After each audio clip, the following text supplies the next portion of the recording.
Hello, everyone. I'm Kale Mary. And I'm Soda. Today's podcast is about McSpirk, the original threesome, or known as the OT3 of Kirk, Spock, and McCoy.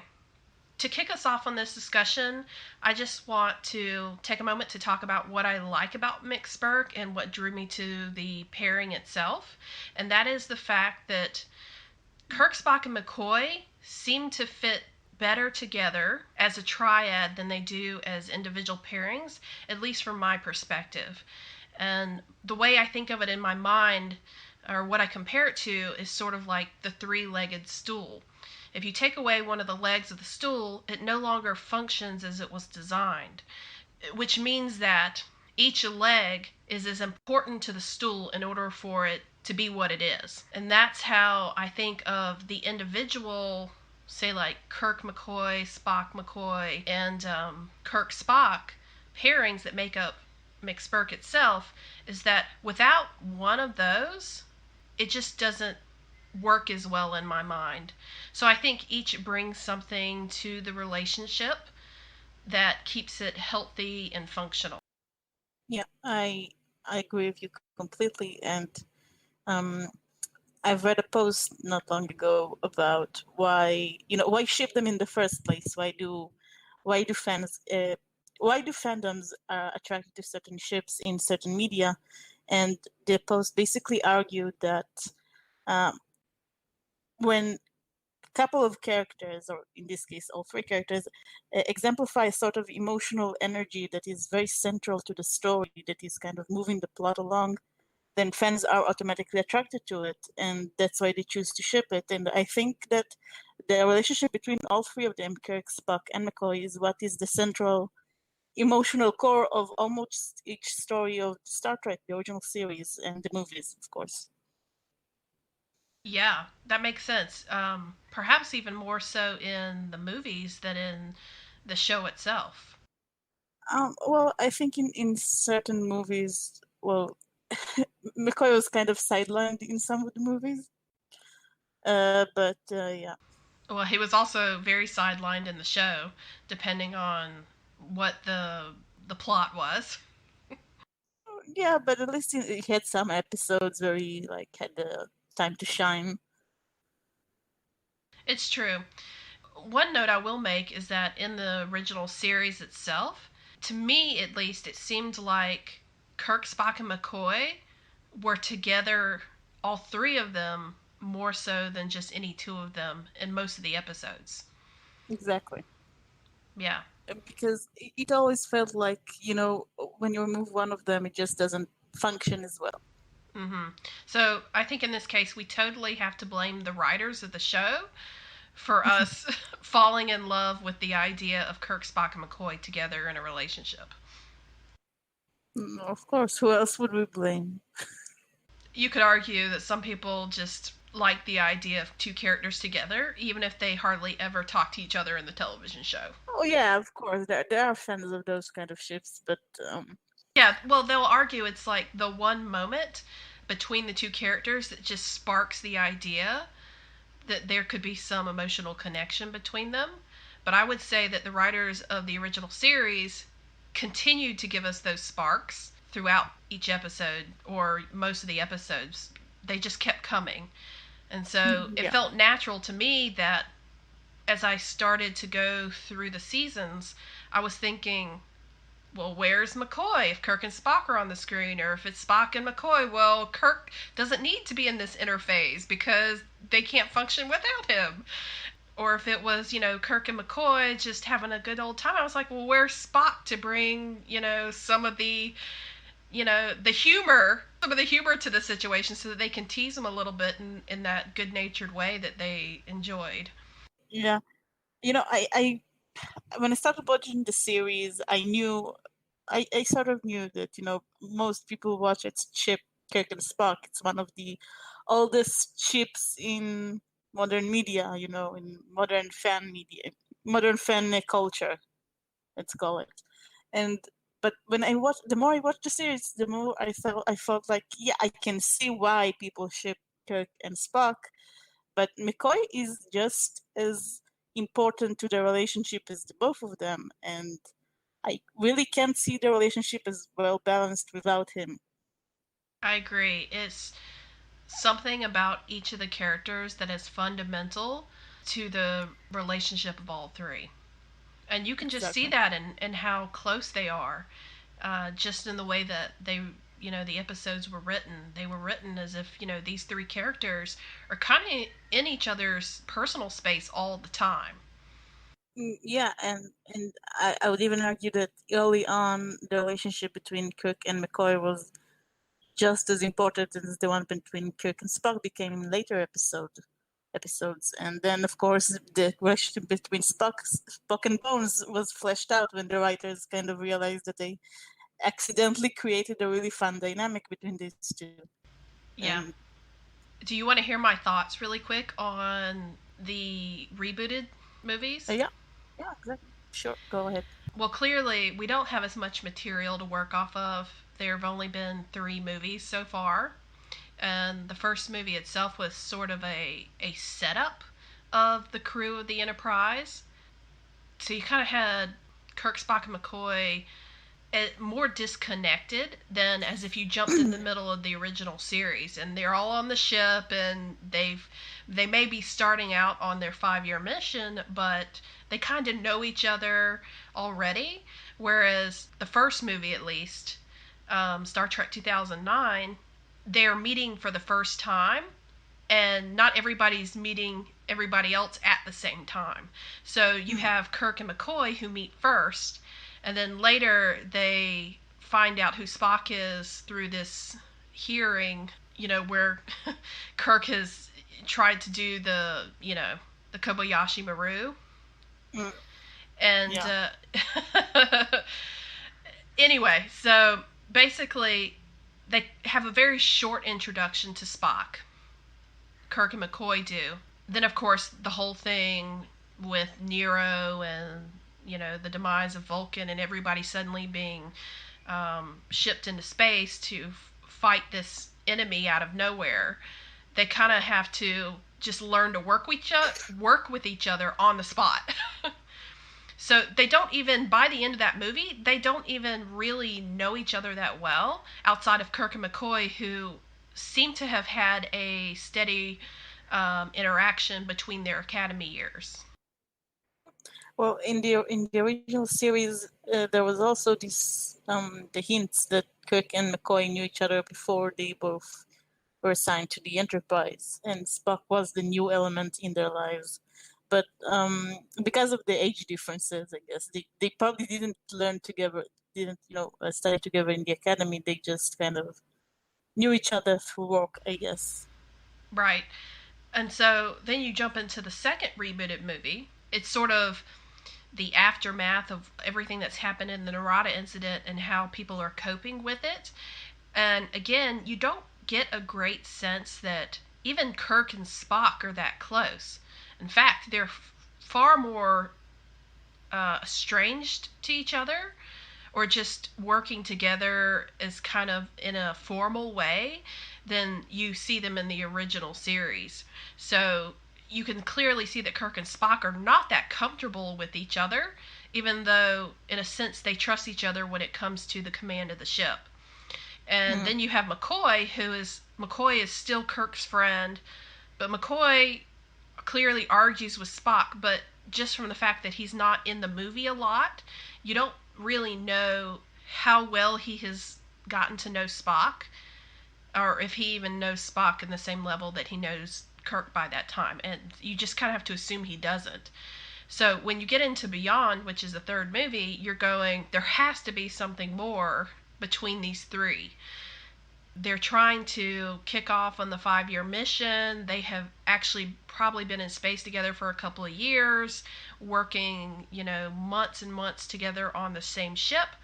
And in a sense, Beyond delivers a little more on the McSpirk front because you have longer scenes between McCoy and Spock. You have more emotional scenes between McCoy and Kirk, not just them ribbing each other in the way that friends do. You have Kirk and Spock actually making it known that they really cared about each other, or have come to care about each other outside of just a captain and a first officer. So it's not a whole lot more material than it was in the first two movies, but just the emotional depth of it is better.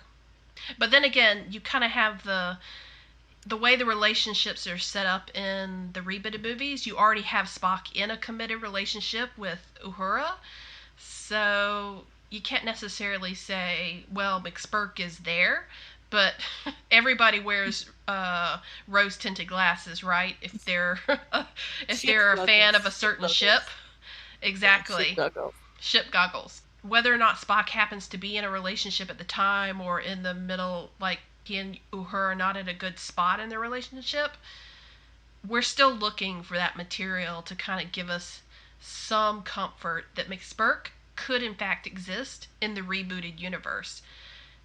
And if it's not there, we invent it. But I think the Beyond at least gave us the beginnings or the root of that.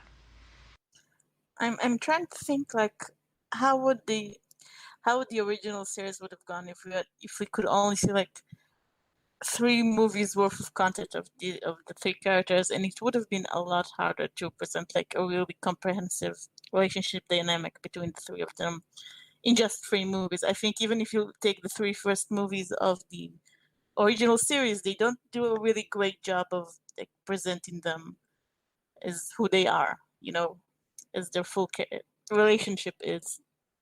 They would just have to start out with the assumption that Kirk, Spock, and McCoy are just really close to each other. You'd have to start with the final frontier, where they're all at the camping together, and then every movie thereafter would just basically have to be them going on adventures together on personal time. And that's about the only way you could deliver solid McSpirk content in 3 movies. Well, yeah, but unfortunately, if the Final Frontier would have been the first movie, there wouldn't have been any other movie because no one would have watched it. I will say, I'm guilty as charged. I like the Final Frontier because to me it is the most McSpirk centric movie of the movies with the original characters. That's kind of the problem with the movie because the scenes between Kirk, Spock, and McCoy are great. They are the best scenes in the movie.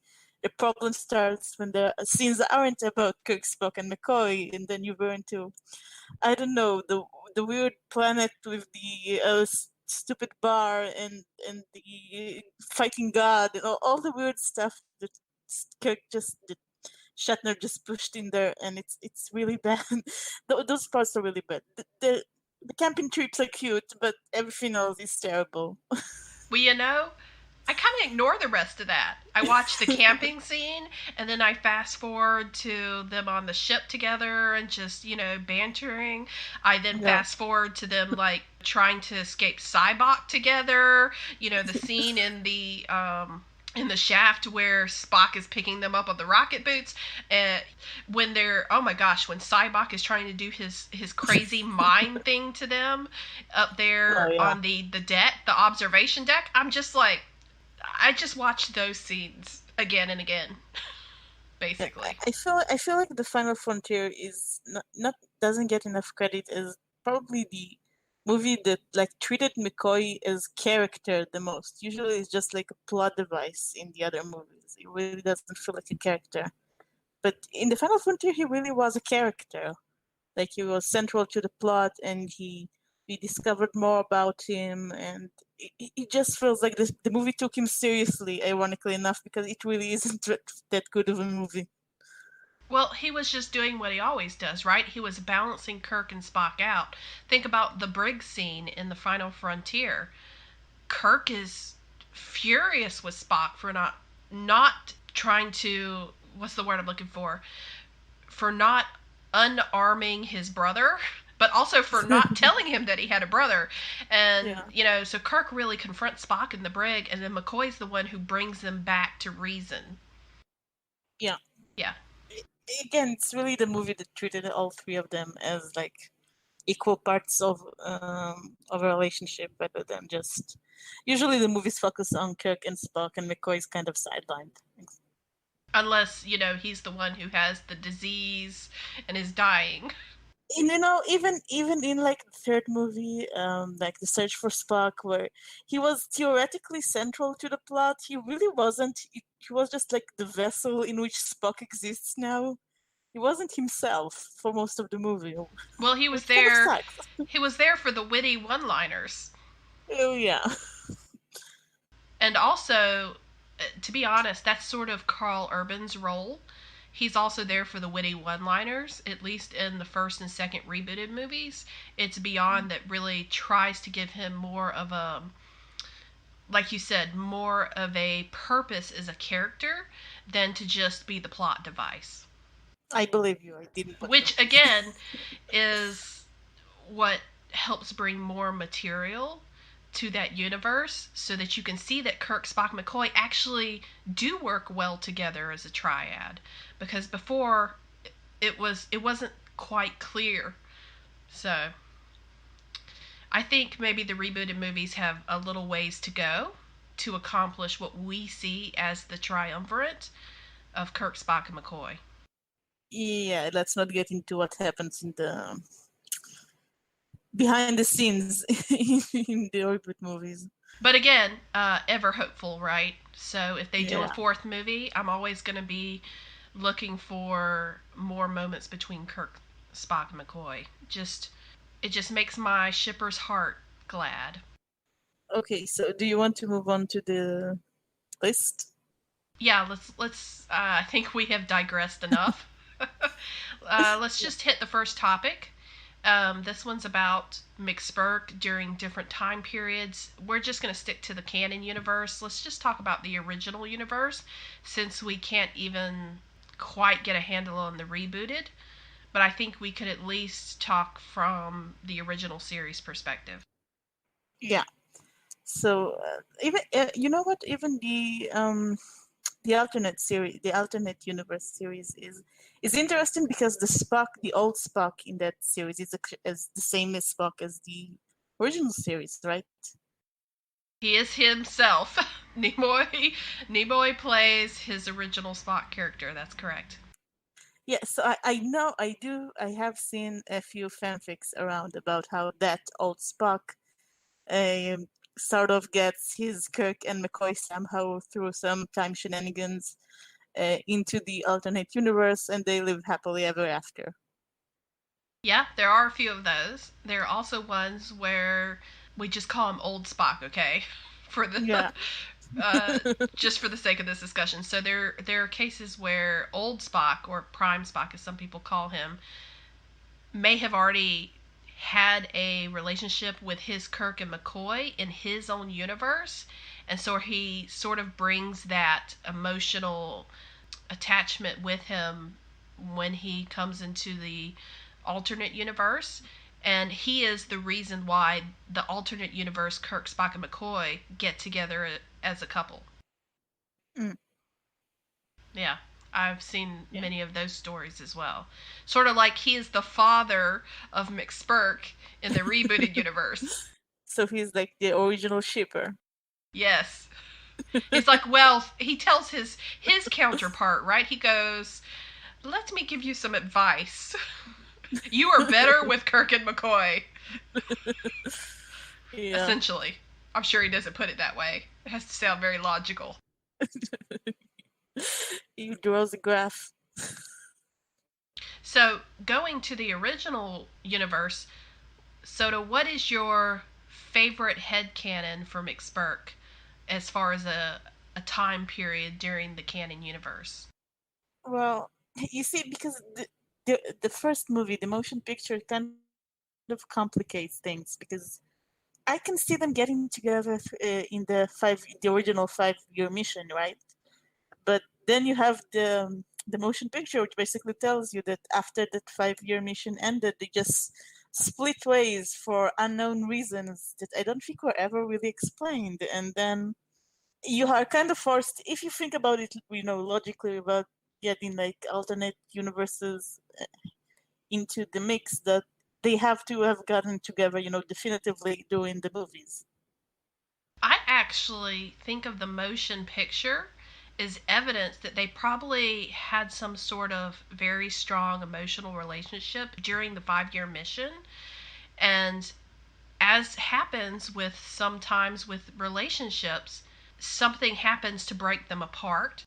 One of the significant others getting a career advancement, or another one not feeling like he's a part of the overall relationship, or even just one of them feeling uncomfortable with the fact that he's in a relationship.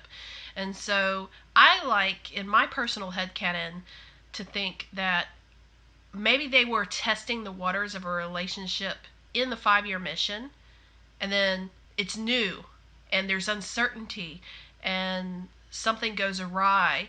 Before you know it, they're not communicating well enough, and Kirk is taking this admiral position.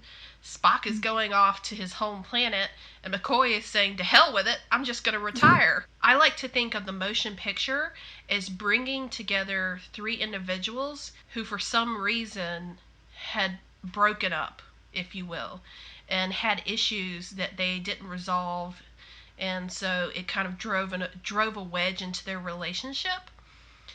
The motion picture is that point at which they're finally coming back together because of reasons, because of plot Yeah. device. But it is the start for a new relationship, if you will, one that can be stronger and better than it was prior to the motion picture. You see, when I think about their relationship in the original series, of course, I see they have a lot of strong feelings for each other in the original series, but I don't think they ever got to the stage of actually having a relationship. I think during the entire original series, we have like this internal battle for Spock that he tries to maneuver between feeling, emotions and having emotions, and he doesn't like it. And the fact that he kind of does like it, these emotions are very strong, and between his Vulcan side and his human side, basically. And I don't think he ever let it get to an actual relationship before just split off and like, I'm abandoning my career in Starfleet and going off to become a monk on Vulcan. Which certainly, if Kirk and McCoy had feelings for Spock, right, that didn't do any favors to Yeah, their because future together. like we said, they have a very special dynamics when it's three of them, and you remove one part, and it kind of falls apart. And I think that's what happened here. That Spock, they had feelings for each other, and they were getting closer and closer. And then Spock was kind of having like a last minute panic attack and decided to just flee. And Kirk and McCoy, I just kind of left behind, and they fell apart basically. That's an interesting one because it could be almost like prior to the motion picture, right? Prior to the end of the 5 year mission, they have this really strong best friend status.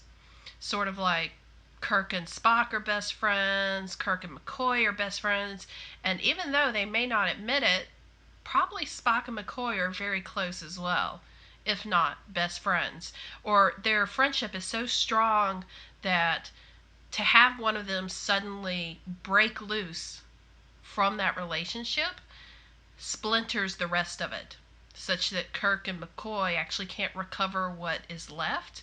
And as you see when they come into the motion picture, they haven't talked since the end of the 5 year mission. McCoy is just livid to be brought out of retirement. Yeah.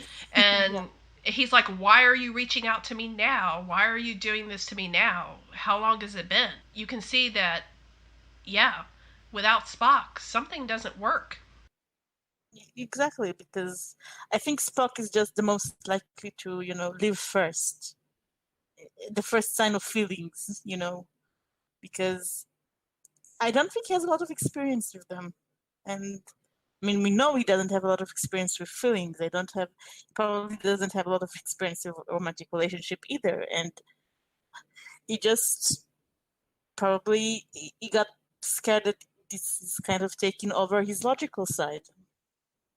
Well, let's talk about the flip side of that. How Yeah. about when they're older, in old age, or in their after their prime, if you will? when Spock is certainly more comfortable with who he is, how do you think McSpirk thrives then or doesn't thrive? Well, because they're older and Spock is more comfortable with emotions, and Kirk learned. We are talking about after the movies, right? Yes. So Kirk learned, not to. What is the ideal place that doesn't have to like climb the career ladder? He just can be, where he feels the most comfortable. And McCoy is kind of like resigned to the fact that he is in Starfleet and he's going to stay in Starfleet forever, even though he hates space and everything in it. And yeah, so I think at that stage the relationship would be a lot calmer. They're older, they're more mature, they're just calmer people. They're more full people, and the relationship would probably go smoother. Do you like to think more about the turbulent times they might have, in McSpirk, or do you like to think more about the calmer times, like we're saying, perhaps in their older age when they're more mature, that they're together and they accept that they have these feelings for each other and that they work well together? I'll tell you what both options are kind of bittersweet because if they're older and we treat canon like canon, then they have a lot less time to be together because like Kirk dies not very long after the sixth movie. So it's sad that if they get together, that late, that they have like a year or two together and then it's gone again. Then even if Spock and McCoy have time to be together and to grieve together, eventually Spock is going to go through a black hole. Yeah, yeah. So, and he's going to disappear. Yeah, I kind of try not to think that far ahead because it really puts a damper on the whole McSpirk. Yeah, so it's still sad even if they're older and calmer and more mature, they have a lot less time to enjoy it. And that's kind of the sad fact of life, isn't it? It is. Okay, should we move on to the next one? Yeah, that's. Who do you think got together first? Okay, my answer differs based on universe. I think that in the rebooted universe, Kirk and McCoy get together first. I think perhaps they were together in the academy. There's that strong chemistry between them, and they appear to be such good friends that they would have a simpler time of it coming together in a romantic relationship. Whereas in canon, right? Or in the original series, sorry, Kirk and McCoy appear to have a really good friendship, but I don't necessarily see them as just falling into this laissez faire, like romantic element to what they already have. So, who gets together first in the original series? It sort of depends on, for me, on kind of the situation I'm thinking of it in, because I could see sort of Kirk and McCoy, but then Kirk and Spock just, they do seem like a natural fit based on how they're written. However, my shipper's heart would say, well, there is that really strong love hate, dynamic between Spock and McCoy. Maybe that just happens, like spontaneous combustion or something. But I think for the rebooted universe, I'm pretty firm in that I think probably Kirk and McCoy get together first, or at least are together first, even if they, are not together later on, because it's so just, the chemistry between them is so natural. And clearly, Kirk and Spock in the rebooted universe kind of grate against each other a little bit, that I don't think they would easily fall into that relationship. And I'm not sure about Spock and McCoy because there's just not enough lines between them. I can kind of see Kirk and McCoy getting together first in the original series, even if it's like you said, it's more casual, it's not very intense. The problem I have with like someone getting with Spock first is that I don't see Spock as as a casual person. He doesn't do casual relationships. I can't see him in one, and I really can't see him like getting into a serious romantic relationship with just one of them. Yeah. I think probably That's my the problem.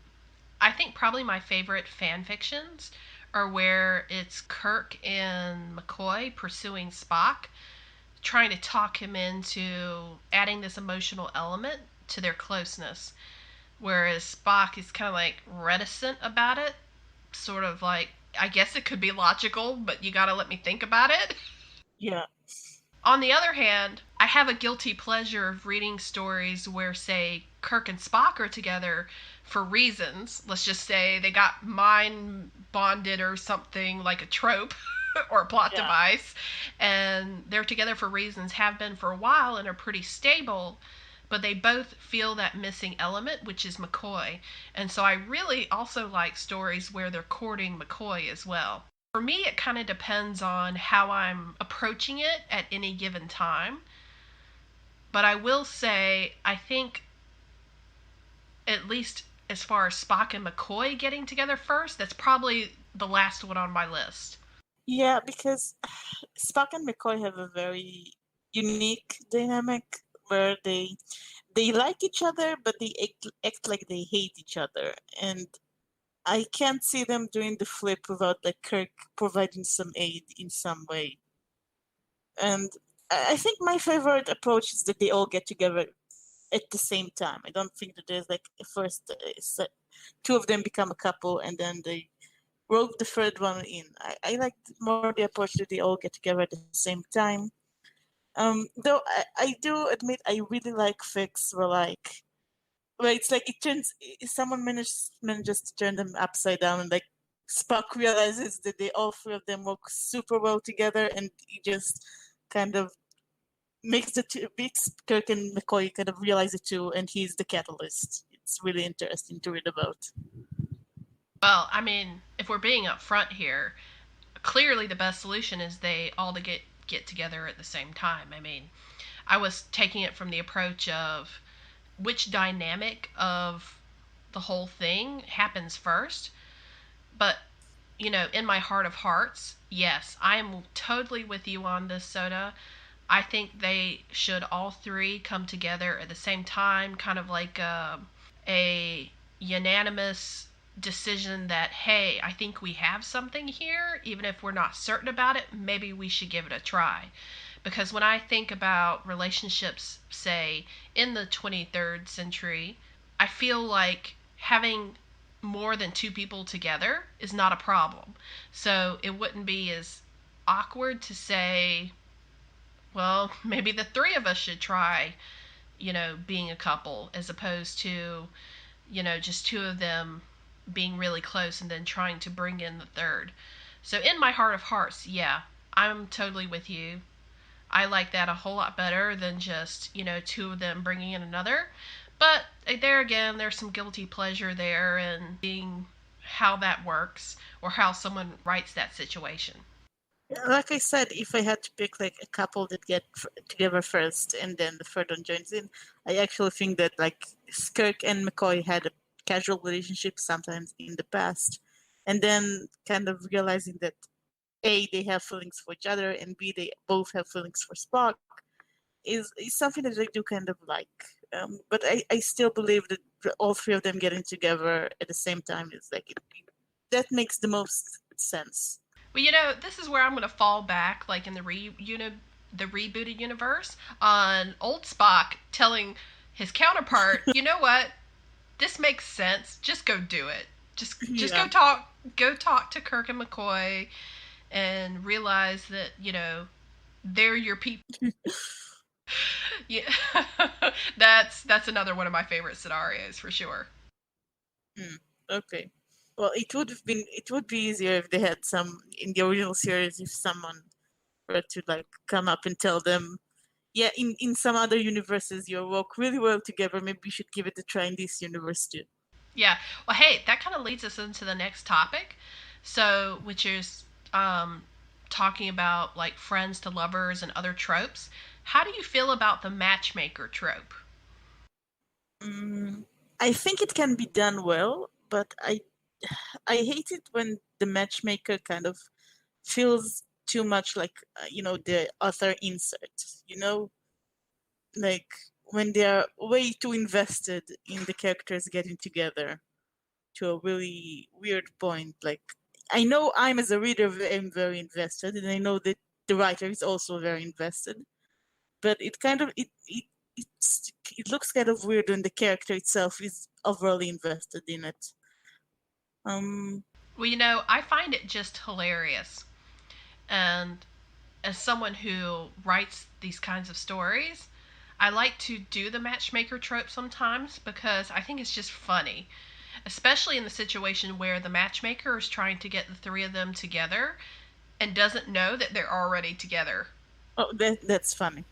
That is Yeah. funny. I like it when authors take tropes and like turn them upside down. Like if maybe the matchmaker is trying to get like only two of them together, and they kind of suddenly realize that all three of them work. It kind of backfires on them or something like that.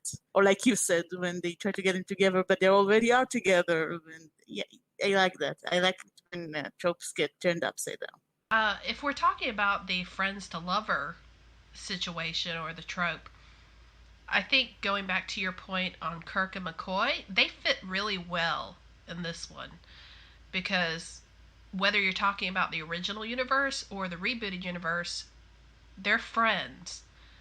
Yeah. And so it kind of seems like a natural segue to have them go from being friends to best friends to lovers. I think in the original series, you can say the same about all the characters. I think that, Spock and Kirk also become very good friends, and Spock and McCoy become like frenemies. But frenemies to lovers, I like it. Frenemies to lovers, exactly. Yeah, that's a really popular trope, actually.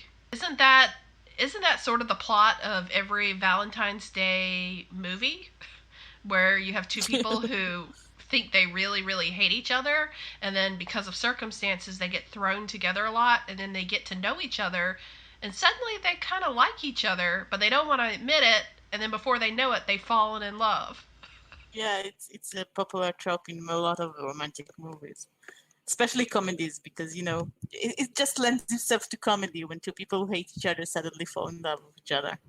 Well, Spock and McCoy would scoff at that. Never, never. That would never happen to them. Exactly. Which is why it's so fun when it does. But what I was going to say is that if from the sound of it, in the reboot universe, like Spock isn't really friends with either of them, so it's very different. That is true. Although I will say, I think Spock is closer to them than he is to anyone else in the series. Including Uhura? Wait, are we talking the original or the rebooted? The rebooted. Oh, sorry. For some reason, I was stuck in the original. No, you're correct. In the rebooted, Spock is closest to Uhura. I mean, clearly they have a relationship even before the Enterprise crew becomes the Enterprise crew.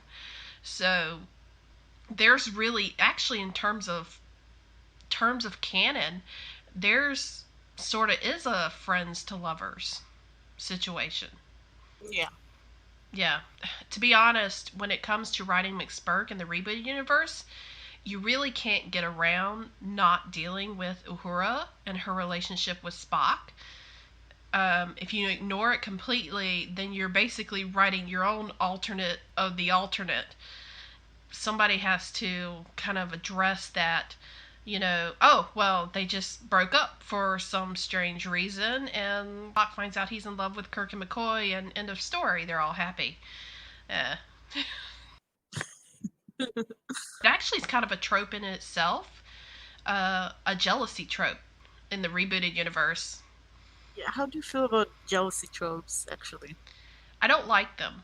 Well, I don't like them when they're on a serious level, such that the jealousy that one of them is feeling affects the way he treats the others or affects the way he just reacts in general, because I think it leads to more out of character moments. So I prefer a more light-hearted jealousy trope, if that makes sense. I would rather see a story where, say, McCoy is Yeah, he's kind of jealous that Kirk and Spock have this really great friendship or relationship. They seem so close, they seem to know each other's minds, but he's not so jealous that he can't be friends to them or interact with them in a normal way. So I take a jealousy trope with a grain of salt, because if I start getting into the story or storyline and it turns dark, if you will, I'm more likely not to keep going. Mm. I get it, because I also only like the jealousy trope when it's used for comedic effect. I think that's where I can actually like it, because well, it's kind of funny if you have like Spock and he's really jealous that Kirk and McCoy are seem to be very close, and he doesn't maybe realize why he's jealous, or he doesn't even recognize what jealousy is, and it makes him act weird, and it can be funny. Yes, yeah, that's a perfect example of a lighthearted way to use it. But what I hate is like when jealousy is used like against an outsider to their relationship, like maybe Uhura in the alternate series, or like Grant in the original series, Or Chapel. or Chapel, exactly. And like there is a history in fandom of like really demonizing the female love interests, because the canon female love interest, because of ship because of a ship, because you really want the ship to work, and you kind of hate that the writers aren't 100% on board with you. Well, to be honest, I kind of skipped those stories altogether because, one, I don't like stories that demonize women in that way, or any love interest in that way, but also I like to think that everybody's an adult. And, if two people don't like each other in the same way, that, yeah, sure, there can be jealousy there if, the person who likes the other person more sees them in a relationship with somebody else. That's natural.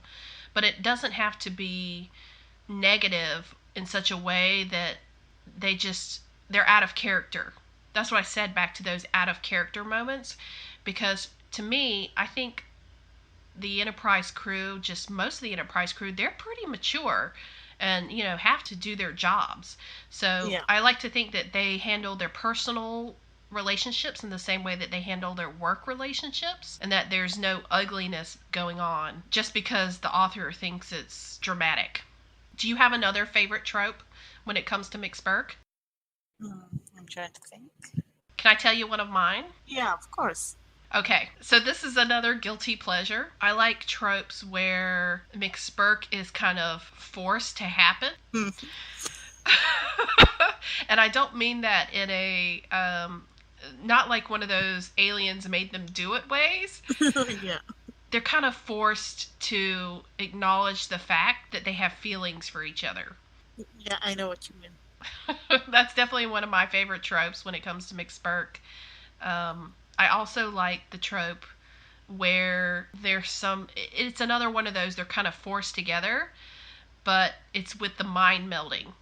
I Yeah, like that one too. I actually just thought about it, because it's kind of one of my favorite tropes as well. When it's not exactly that they're forced to do it, but like when they accidentally, there's the accidental marriage trope, but like accidental mind meld trope, or accidentally getting together on an official level trope, when they like it just happens, and then they like have to decide whether to keep with it or not, and they like suddenly they realize they don't really want to not be together, and it's cute, and it can be really cute.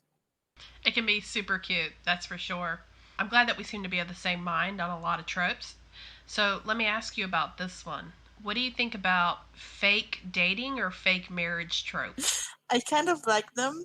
I like the possibility in them, because you know usually when it's fake marriage or fake dating, you expect to be between like a couple, and then when two of them have to pretend to be in a marriage or dating each other or something like that, and the third one realizes that again, with the jealousy trope, that taken to a more comedic effect, that like they're kind of jealous of their fake relationship, and it can be really funny.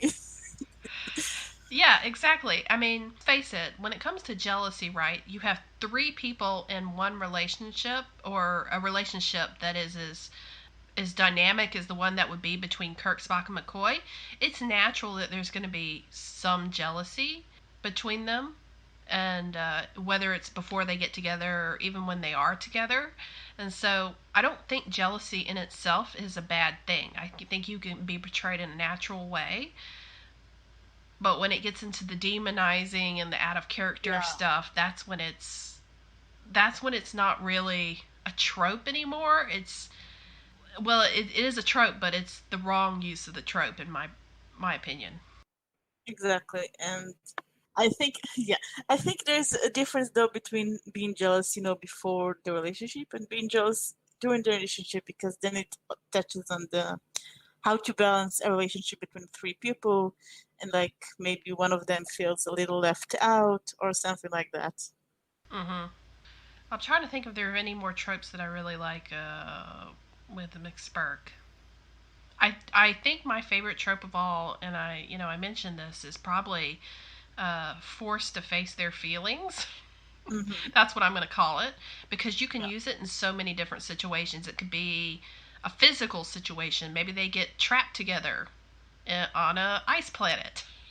It could be the mind melding. Maybe they to get out of a situation they have to do the mind melding technique. Maybe there is an outsider who's suddenly interested in one of them, and the other two have to face the fact that wow, maybe they are a little jealous, and maybe they do have some more than friendly feelings for that other person. There's so many iterations that I always enjoy reading the next one. Yeah, it reminds me another one, like when they, not exactly the mind melding, but like, Spock is telepathic, so like if they have for some reason to enter each other's mind, then they kind of discover that some one of them has feelings, or all three of them has feelings. It's also kind of cute. Or they get bonded and they can't undo it without some Yeah. detriment to one of them, and so it's sort of like, well, we're gonna have to keep this, and I guess we're together now. Actually, actually kind of like it less. I like it when they're forced to face their feelings. I don't really like it when they are forced to like be together, because I don't know. I just like it more when it's a choice. So if they like bonded accidentally and they have the choice to either cancel the bond or not, but they kind of like think about it and they find out they don't want to cancel this bond, and I think it's I don't know. I just like it more. I think my favorite take on that is when Spock is very surprised to find out that Kirk and McCoy fit with him from a mind melding perspective. Like mentally, they're not on the same wavelength, if you will, but they're a perfect fit. And both of them, not just one of them, right? Not like Kirk is the perfect fit and McCoy is kind of just like shoved in there somewhere. No, it's sort of like when the three of them come together, it's sort of like a natural, beautiful thing. And Spock goes, wow, I didn't know this could happen. This is so much better than arranged marriage when I'm a child Yeah. and a forced mind bonding or whatever it is they do for Vulcan children. Yeah. Vulcans are weird. I think we've covered the tropes enough, so how about we move on to the next one? Yeah. Actually, we touched on that a little too when we talked about the tropes, the past relationships. We did. Who do you want to start with? Let's start with the one we didn't talk about. How do you think, like, McCoy's supposed ex-wife fits into all of this? Okay, this is kind of a trope too, but this is also a favored storyline. I like the idea that McCoy approaches a non-platonic relationship, so maybe a romantic relationship or even just a sexual relationship, with caution because of the fact that he has a divorce in his past, and so he has been through some sort of emotional trauma, and it makes him wary about giving his heart to someone else. Yes, one of my favorite storylines is that McCoy himself, because of this past relationship that failed, is the more reluctant partner in the relationship with Kirk and Spock. I can see that. I think that they all have their, drawbacks when it comes to this relationship, and this is definitely a very good kind of way to portray McCoy's. It's an emotional wound, if you know what I mean. He's Yeah, seen the ugly side of when our falling in relationship fell love. apart. Right, falling in love and then having that love, not stop one day, but having that love not survive the test of being in an actual relationship. And probably when he thinks about, having a relationship with two people, then the risk is even doubled. That's right. So, what do you think about, from the perspective of McCoy having been in a marriage already? Because we don't know how that marriage went, and because, even if he had a marriage, because it was never actually mentioned in canon that he was married, and it's more of a fan thing. I think it's very open to interpretation. Maybe it's interesting. I think he said it in the last podcast, that it's interesting that we don't really see things where like he had a divorce, but it wasn't like a really ugly divorce. It's usually, yeah, it was a very ugly divorce, and it really hurt him, and you just think it would be interesting to see like fanfics to go like, we had a divorce, but it wasn't like the most terrible thing ever. They just kind of decided they're not working anymore, and they parted on friendly terms, and I don't know. Well, how about this? Think about McCoy in For the World is Hollow and Yeah, I Have Touched the Sky. McCoy practically marries a stranger, okay? yeah, And so maybe because he has been in a past relationship and he knows what it's like to be with someone that you really care about, and he's not found someone like that after that marriage was over, that he's actually very lonely. Well, let's just put aside the fact that he's dying at the time. yeah, But he's emotionally lonely, right? And yeah. so when he meets Natara and she seems to You're right. really like him, and of course he's got his days are numbered, he's sort of, he thinks, wow, wouldn't it be nice not to be by myself in these last few months or whatever. He seems very open to just marrying off the cuff. Yeah, but I don't think we can take the let's put aside that he's dying. We can't do that because I think that's a really big part of his motivation. Like, what have I got to lose? I have like 1 year left to live. So, yeah. So, I think that at least was part of his like the way he thinks, and also part of why Natira agreed, because after he's recovered and they have like time to think about it, like, what, we probably won't be able to work that well together. You have your thing to do, I have my thing to do. So do you think it was out of character for him to be very suddenly open to a relationship with someone he doesn't even know? Would you say that is because he has learned that he only has a year to live? I don't think it was out of character for him to be open to a relationship. I think it was out of character for him to want to immediately marry her and leave the Enterprise for a relationship. Right, I know. I mean, I think he would be open to a relationship. I met with someone he's never met before, before that day. Well, a lot of Or people 2 days. Yeah. blind date. It was a blind date. But there was a previous episode, the Show Live episode, where he was flirting with the Yeoman, yeah. Tanya So Barrows. Mm-hmm. yeah, yes, exactly. So it's not like he wasn't like completely close to the possibility of a romantic relationship. No, he wasn't a monk. Yeah, exactly. It wasn't a Vulcan monk either. He definitely wasn't. No, he's. It definitely shows that he has a bit of a flirty side. Yeah, I think he has like, he's not Kirk, but he definitely does have. He does, he thinks about relationships and companionships, and he's not close to the possibility at all. Well, since you brought up Kirk, how about we talk about his past relationships? Which ones? That's a good question. Well, there's Carol. Which ones actually count? Um, so there's Janice, there's Carol. The both of those are pre-original series, right? So before he Yeah. becomes captain of the Enterprise. Yes. There's Ruth. There's that intermittent one with Helen, the psychologist, right? Yeah. It wasn't really a relationship, though, Well, was it? it was a moment of companionship.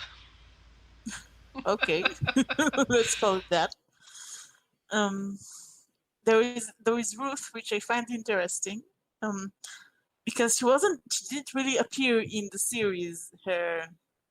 She was also in the episode Troll Wave. She's the woman he sees, like the planet makes up for him, that he knew once. Right, the episode where he also sees Finnegan. Yeah. Mm-hmm.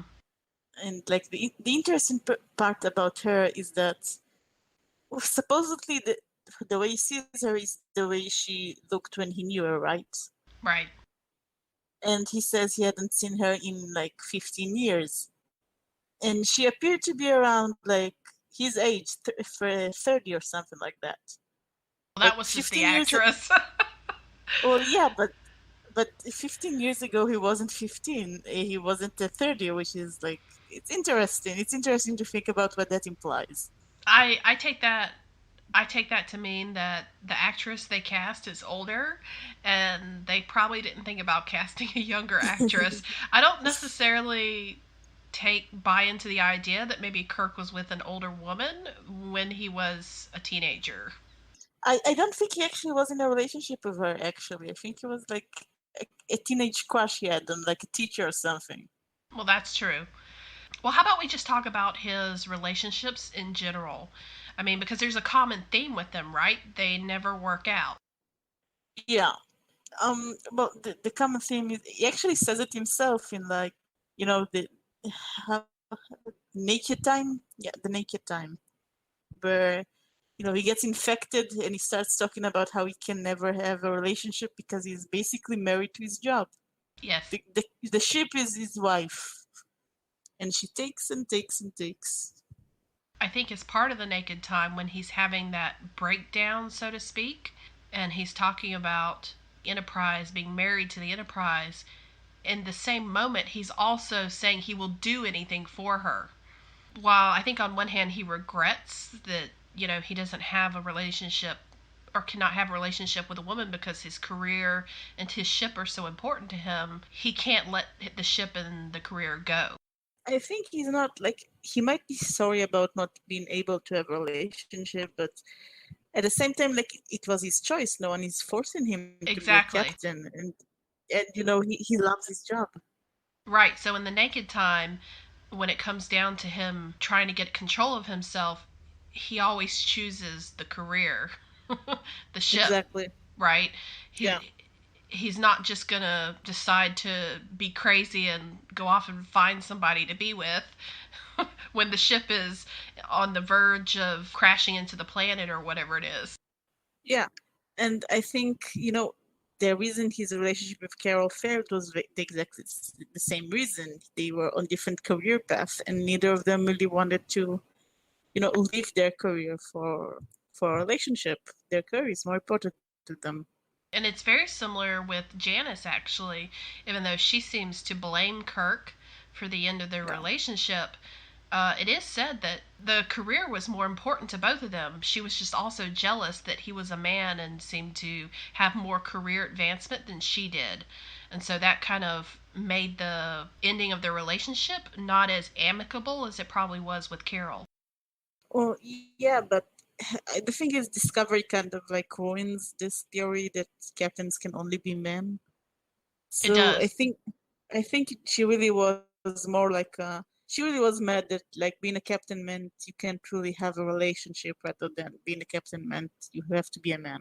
We're talking about basically his relationships as a whole. How do you think that affects his approaching a relationship with Spock and McCoy? Yeah. Like I said, I think they all have their own drawbacks when it comes to entering a relationship with it, whether it's Spock and his emotional allergies and McCoy and his possible past trauma. And Kirk has this. He has this knowledge that when it comes to a choice between his relationship and his career, he is going to choose their career, and he doesn't want to hurt the people he's with. That's always the seem to be the motivations he has for not entering a relationship or turning someone down, that he knows he can't really commit to them like he would if he didn't have this career that took him away from them. But in the strategy, I think this problem is kind of like solved because these are Spock and McCoy. They're in the 5-year mission. They're with him, and afterwards, it doesn't take a lot from them to still be around him because they have very easily manipulated careers that can converge. Along the same vein, though, it kind of makes me wonder back to when we were talking about the motion picture and how that seems to be, that at least in canon, that's sort of like the breaking up of Kirk, Spock, and McCoy for a period of time. I think it goes in really well, the theme that Kirk picks his career over his significant others, that very possibly could have happened at the end of the 5-year mission.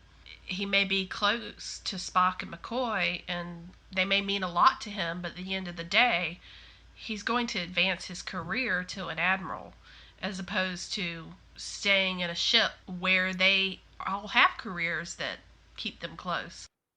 Yeah, but at the same time, we saw that becoming an admiral made him miserable because not just because kept him away from relationships, but because he really was bored with his job. He's more He of didn't like a being behind a desk. Yeah, so yeah, he didn't, but he wouldn't know that at the time, right? He would think, oh, well, go from being a captain to an admiral. That's the next advancement in my career.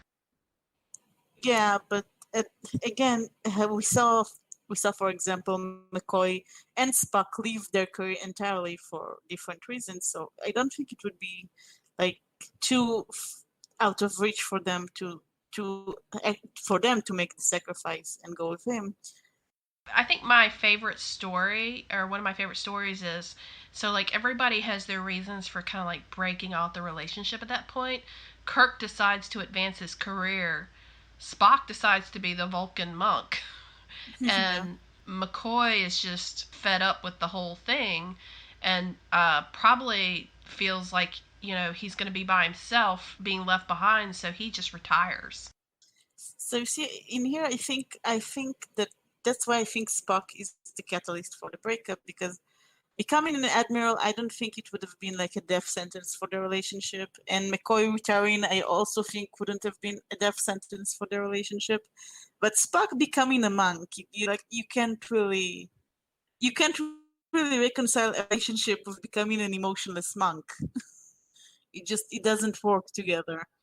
It makes me think, though, if in fact, Kirk, Spock, and McCoy were together during the 5-year mission, there would come that point where they have to consider the advancement of their careers, and they would know, if they know Kirk as well as they propose to do, that is important to him. Yeah, exactly. It could go either way, right? They have this really bad breakup, or they all come to some sort of agreement on how they follow Kirk through the advancement of his career and advance their own careers, or how they just make that relationship work even if it's long distance. Exactly. I think if any of their choices besides Spock, it could have worked. Like Spock was really the only one that like completely went off radar.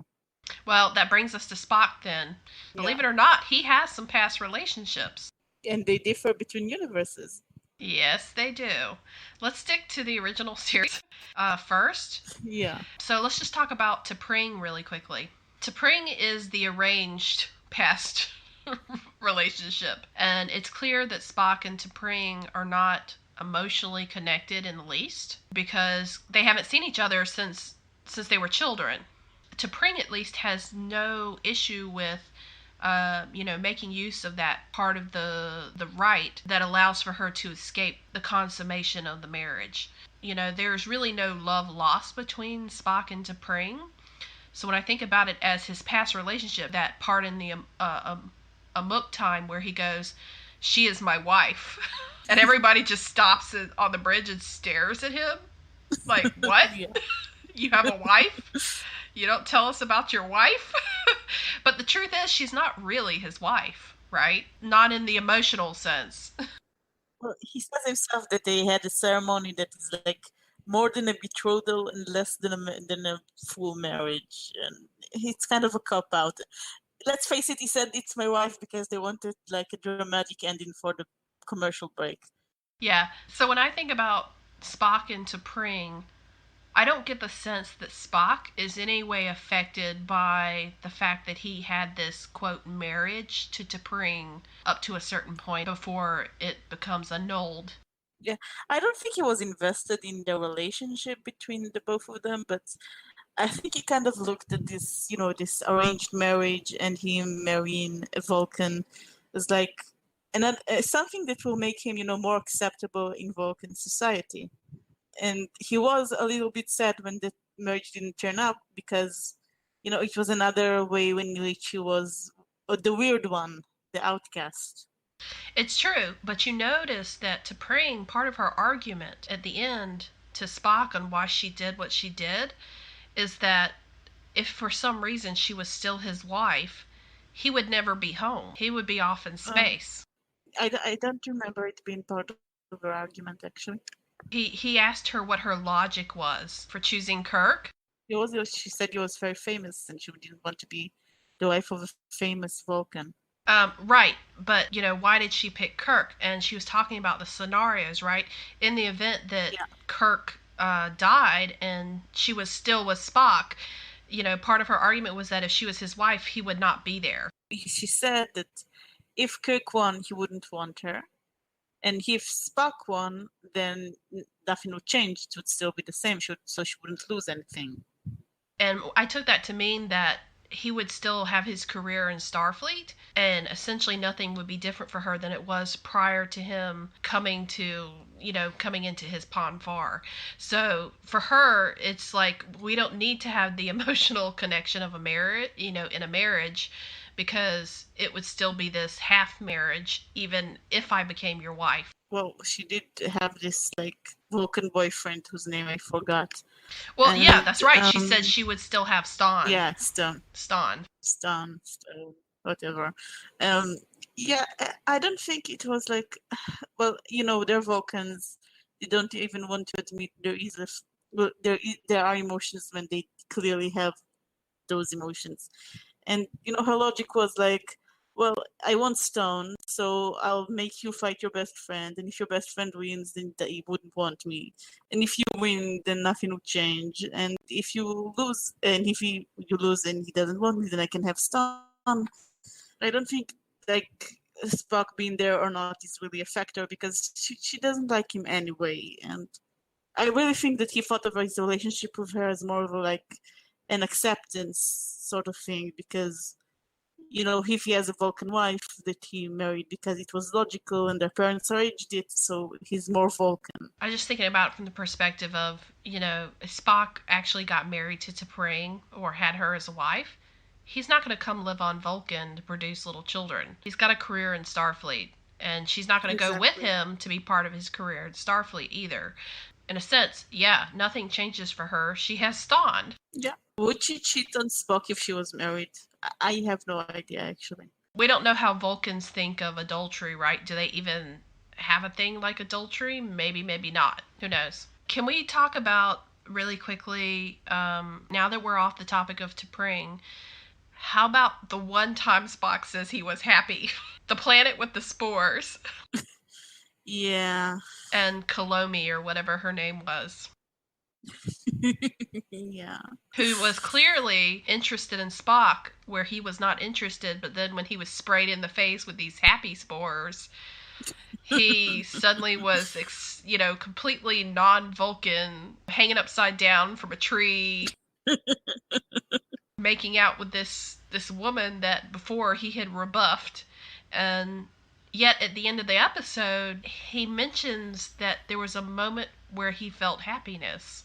Yeah, I think I read once that Leonard Nimoy talked about that specific line when he said that Spock doesn't view happiness as something to aspire to. It's like he experienced the emotion of happiness, and it's the first time he did. But it was like, that's interesting. I never experienced that before, and it's like it's a scientific curiosity more than like, oh, I'll never be happy again. I don't really think of Spock and that woman in that very short period of time where they were, quote, happy together as being something that affected him either. Yeah, exactly. There are two others that I think. One was very out of character, and the other is interesting. Yes. The out of character one is the one with the city in the clouds. Yes. Where for some reason he starts telling her about Panfar. Yeah, the Cloud Minders. I'm not a fan of this episode. It's an interesting episode. I think like the concept is interesting. The execution was very weird. The way Spock's relationship with this woman went was very weird. It really was. It was out of character. I completely agree. I guess it is a past relationship, but it's just odd. Yeah, and the second one, which is the interesting one, is the Romulan commander. Yes, I knew you were going to bring that up. I like the Romulan commander. I like her too. She was actually a good example of a woman in power.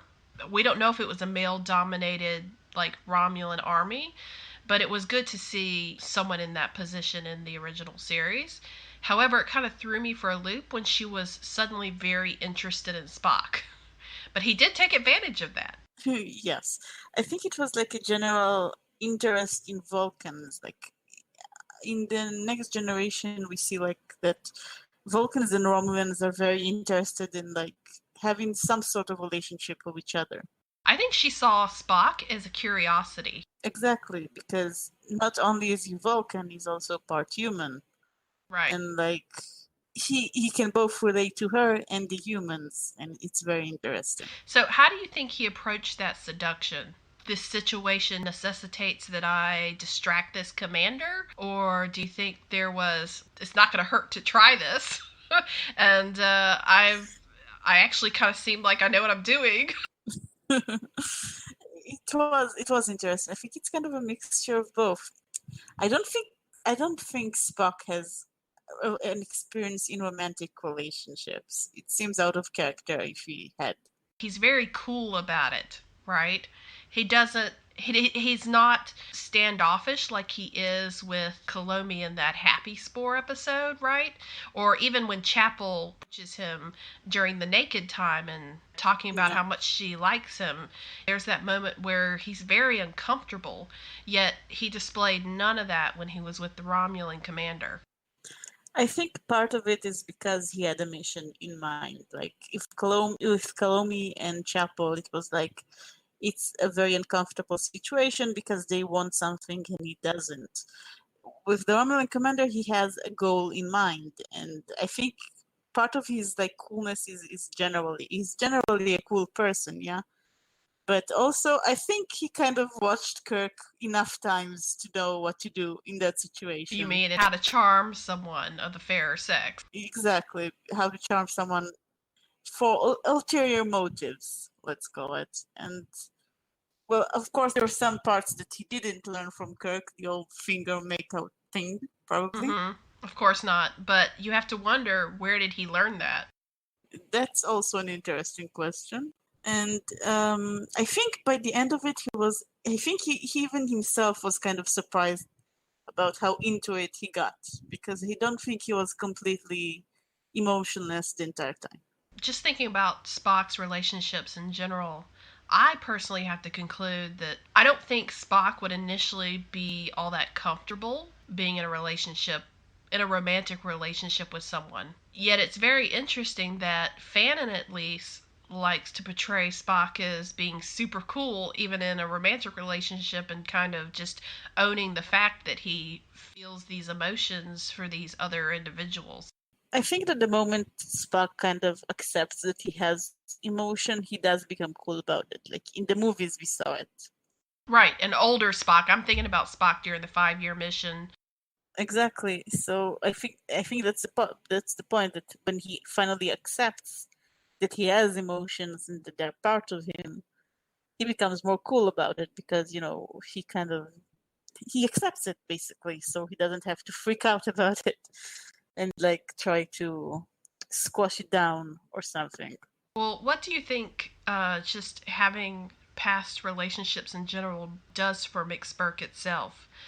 Do you think it brings a more of emotional maturity to their relationship when they do have one, as opposed to, say, individuals getting together early on, like in young adulthood, and never having been in relationships before? What's your perspective on that, Soda? Well, like I said, I don't think Spock himself has a lot of experience in relationships, but in general, I think, like, it can go either way. I mean, yeah, older people like Kirk and McCoy who had relationship in the past might have more experience, but they also have more baggage, like we discussed. Um, and the baggage can also cause some problems. Maybe if McCoy wasn't married and had a nasty divorce, then he wouldn't be so afraid to be in a relationship. Maybe if, I don't know, if Kirk had less bad experience with women he couldn't commit to, then he also wouldn't be so afraid to enter a relationship. You can't really know that. I think that actually kind of leads us into the last topic, which is third wheel syndrome. Yeah, I have a feeling that you have something you want to say about that. Yes, I do.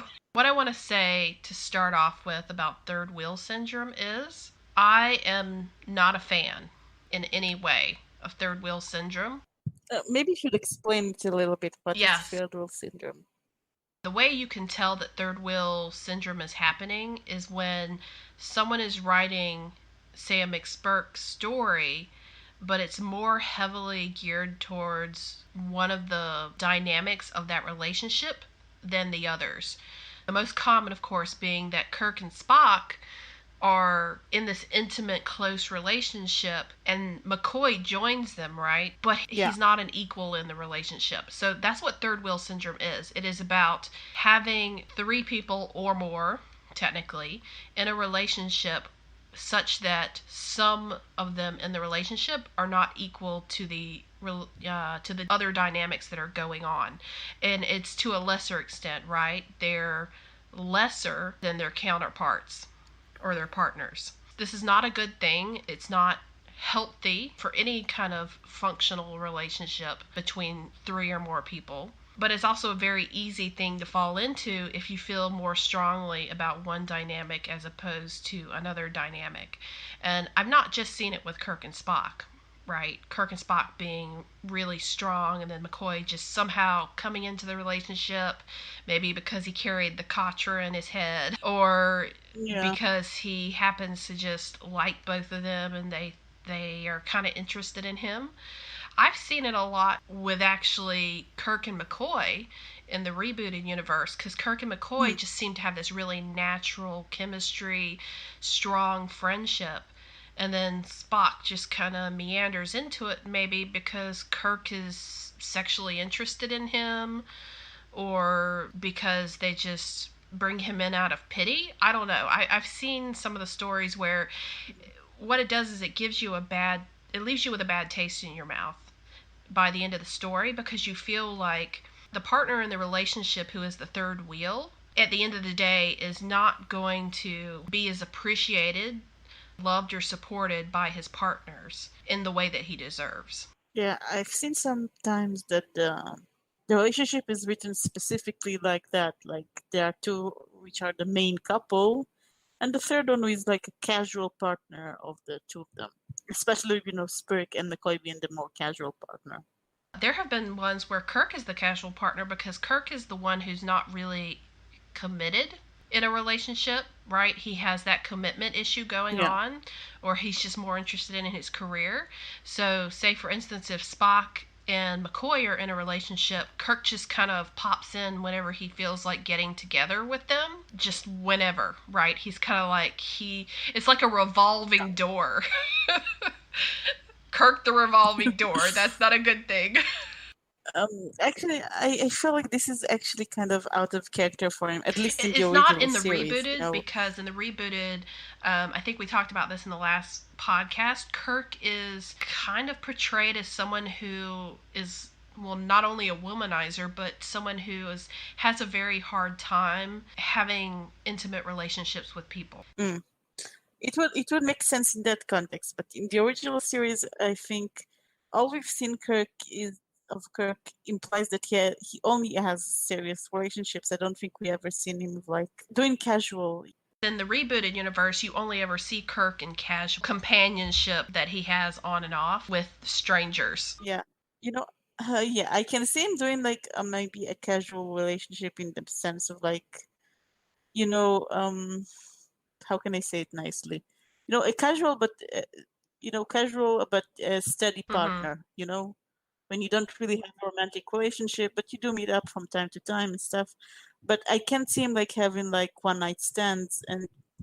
Well, that's where like Kirk and McCoy in the rebooted universe, a lot of people like to show them as like friends with benefits, right? Because they are clearly good friends, but who's to say maybe they don't sleep together occasionally? Yeah, but I don't see Spock really going for it. I don't know. I don't see him as a very. I can't see him agreeing to a casual relationship of any sort because he's Spock. You know, being being in a relationship with one person is probably be like crazy for him. So also being in a casual relationship with someone is like. Let alone being in a casual relationship with a couple. Yeah. Yeah.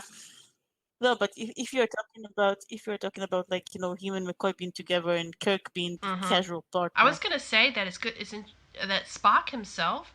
I rarely ever read Spock being the third wheel. I mean, I see it more often in the rebooted universe, but Yeah. I have almost never seen Spock as the third wheel in the original series. As the two most popular ships are Kirk and Spock or Spock and McCoy. So usually the third wheel is either Kirk or McCoy. I see more often that McCoy is the third wheel in both the original series and the rebooted universe. I feel like if we took a survey and went through the different McSpirk stories, we would see that McCoy is more frequently the third wheel than the other two. Yeah, I believe you because Kirk and Spock are a very popular ship, and I think maybe but people ship for all kinds of reasons, right? And sometimes people ship just because they like to think about the characters getting together because they find them attractive or whatever. And Carl Urban is not very ugly. Let's say that. So maybe they like the dynamic between Kirk and Spock, but they like, but they also like Carl Urban because he's Carl Urban, and then it's like, yeah, let's put him in there too. Why not? But he doesn't get as much time as Kirk The and Spock. first third wheel fan fiction I ever read that was McSpirk related was from an old fanzine. It was a fanzine that I had gotten my hands on from eBay somehow, and it was all printed, and in this, you could just tell it was from the 1980s, I think. It had this story in it where it was Kirk and Spock, and McCoy was the casual partner. But he was the casual partner because he had Spock's soul basically in him, and it had some residual effect that meant he was not mentally or emotionally stable without being close to Spock. And because Kirk and Spock already had a relationship, McCoy somehow ended up being part of that, but it was more out of a necessity to his well-being than it was because he was emotionally attached to either of them. It was just strange to me to read this story because the fanzine itself portrayed itself as a McSpirk fanzine. It's like we're the first triumvirate-based fanzine, these stories about Kirk, Spock, and McCoy together. And yet, the first one that's in there is a third wheel syndrome fanfiction. And it made me think, it made me realize that McSpirk truly was like a rare pairing at one time, especially probably through the 60s, 70s, 80s, right? Maybe even to the 90s. And so it people just didn't know how to write stories for McSpirk where they were all equal. They just didn't. Yeah, I think we talked about it a little in the last podcast that because of the changes in the social norms and stuff like that, people weren't really open to they were barely open to the idea of same-sex couples and polyamorous same-sex throuple was really out there as an idea. But the fic you're describing is it hits so many no's for me, because not only is it third wheel syndrome, it's also forced to be together syndrome. In they are really forced to be together. They have no choice in the matter. Yeah. Well, what hurts me equally is when I read a story that's proposed as McSpirk, and you have Kirk, Spock, and McCoy in a relationship, and you see that McCoy actually truly loves them, right? He feels deeply about Kirk and Spock, yet for some reason he seems to be an outsider to their relationship, even though he is with them in the sense that they spend time together, they eat meals together, they sleep together, yet he feels like an outsider regardless of the fact that he is emotionally in their relationship. To me, that's just as bad as him being forced into one, is that his feelings are not reciprocated. So this is why I really hate third wheel syndrome. It's not just because McCoy seems to be the one that is always the third wheel. It's that whoever is the third wheel is on the losing end of the relationship. They're not going to be equal to the other two. To me, that is just dysfunctional. I don't think you could have a relationship stand the test of time if you don't have equality between all the partners. Yeah, I just agree, because I think we talked about this entire episode that we see they are all equally important to each other in the way we see them, especially in the original series. And when it's not portrayed like this in fanfic, it's that's not what I'm looking for. It doesn't matter to me who gets together first, right? Because the end result is that all three of them are in a committed relationship, and they're working to make it a healthy relationship. So they don't have any one of them feel like the third wheel. And if one of them happens to feel like the third wheel, it gets resolved, right? The open communication and all of that. So I will say that I don't understand why people write third wheel syndrome stories. I just don't get them, personally. Yeah, I think, some people like angst, and there is an aspect of it in third wheel. And also, like I said, some people like a certain couple, but think that the third character is hot, but so let's add him casually. There's a difference between having emotional instability in the relationship for a plot point and having that resolved, as opposed to just having someone be a third wheel to add angst. Because when it's truly a third wheel syndrome, it's not going to be resolved the way it should be. Exactly. I know I talked a lot. I'm sorry. What do you want to add? I have nothing to add, because you said everything. I agree with you completely. I don't like third wheel syndrome fics, and I don't think of the relationship as that way. I like it when they're all equal, and I like it when they choose to be together. So I think we've come to the end of this podcast, Soda. For the next podcast, we're going to cover popular villains and not so popular villains. Yes. It was really good talking to you, Soda. And thanks, everyone. Until next time.